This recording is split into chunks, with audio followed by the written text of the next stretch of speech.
Imagine waking up every morning believing that every thought in your mind is you. Every fear, every desire, every opinion, every success, every insult.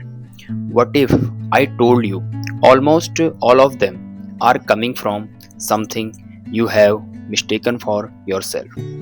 That invisible force has ruled kings and destroyed empires. It has started wars, broken marriages, ended friendships, created anxiety, jealousy, loneliness, and endless competition. And yet, most people never realize they are living their entire life as servants of one illusion. That illusion is called the ego. This video isn't about destroying the ego, it is about understanding it. Because, according to philosophers like Jiddu Krishnamurti, ancient Buddhist teachings, and Advaita Vedanta, freedom doesn't begin when the ego disappears. Freedom begins when you finally see it. So, let's uncover how your ego quietly controls almost every decision you make. When people hear the word ego, they usually think of arrogance, someone who constantly brags, someone who believes they are superior. But psychology and philosophy describe ego much more deeply. The ego is the image you have created about yourself. I am intelligent, I am attractive, I am successful, I am failure, I am a good person, I am not enough. Notice something. Every sentence begins with I am. But is that really you? Or are those simply labels collected over years? From childhood, people told you who you were. Parents, teachers, friends, society, social media. Every compliment added another brick. Every criticism added another brick. Eventually, you built a psychological house, and now you spend your entire life protecting it. That house is your ego. The strange part, it isn't even real. It is only a collection of memories, experiences, opinions, beliefs, and stories. Yet, you defend it as if your life depends on it.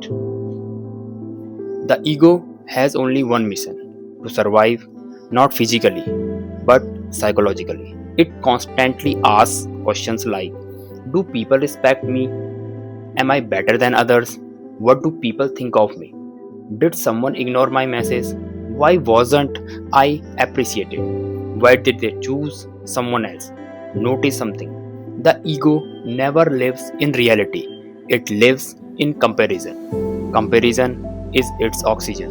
Without comparison, the ego becomes weak. This is why social media has become the perfect playground for the ego. Every scroll silently asks who looks better, who earn more, who travel more, who has more followers, who is happier. You don't even realize it. But your happiness begins depending on people you have never met. The ego constantly whispers, you are not enough. And if you become more successful, then you will be finally happy. But the finish line keeps moving, always. Imagine someone criticizes your work. What actually hurts? The words or the image you had about yourself? Imagine someone rejects you. What breaks? Your heart or your identity? Imagine someone becomes more successful than you. Why does jealousy appear?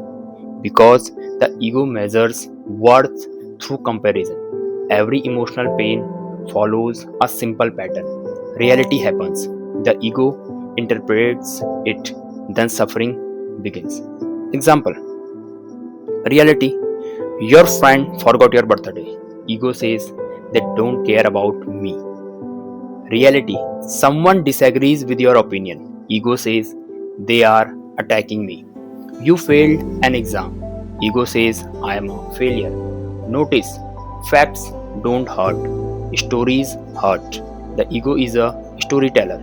It turns simple events into lifelong identities. Most people believe they are free, but look carefully. Can you wear what you truly want without worrying about judgment? Can you speak honestly without fearing rejection? Can you fail publicly without feeling worthless? Can someone insult you without disturbing your peace? If the answer is no, then your life is not being controlled by reality, it is being controlled by the ego.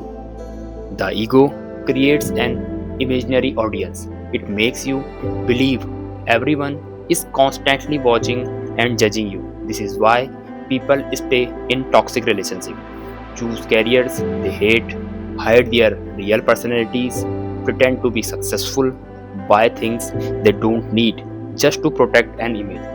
As philosopher Alan D. Barton once said, much of our anxiety comes from imagining other people's opinion. The prison has no walls, only thoughts. Jiddu Krishnamurti offered a radically different perspective. He said, the observer is not separate from the observed. In simple words, the one trying to fix the ego is often another part of the ego.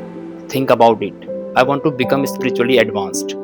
I want to eliminate my ego. I want enlightenment. Who wants all these things? The ego itself. It simply changes clothes.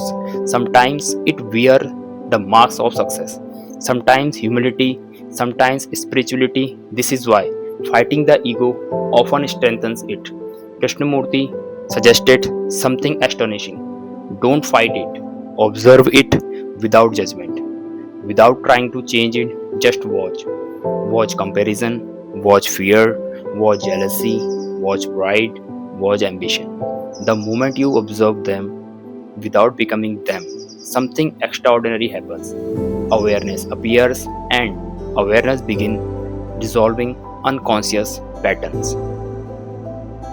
Freedom doesn't require becoming someone new. It requires seeing what you already are. The next time someone insults you, pause and ask yourself, what exactly is hurt? The next time you compared yourself, ask, who is comparing? The next time you desperately seek approval and ask, what am I trying to protect? Each question weakens unconscious identification. The ego survives only when it remains unseen. Awareness is like turning on the light. Darkness doesn't fight the light, it simply disappears. Likewise, the ego loses power the moment it is clearly seen. Perhaps the greatest tragedy of human life is not death, it is spending an entire life protecting someone you were never meant to become. The ego promises certainty, recognition, importance, but it never delivers lasting peace. It comes from needing less. The real question isn't how do I destroy my ego? The real question, who are you without the story you have been telling yourself?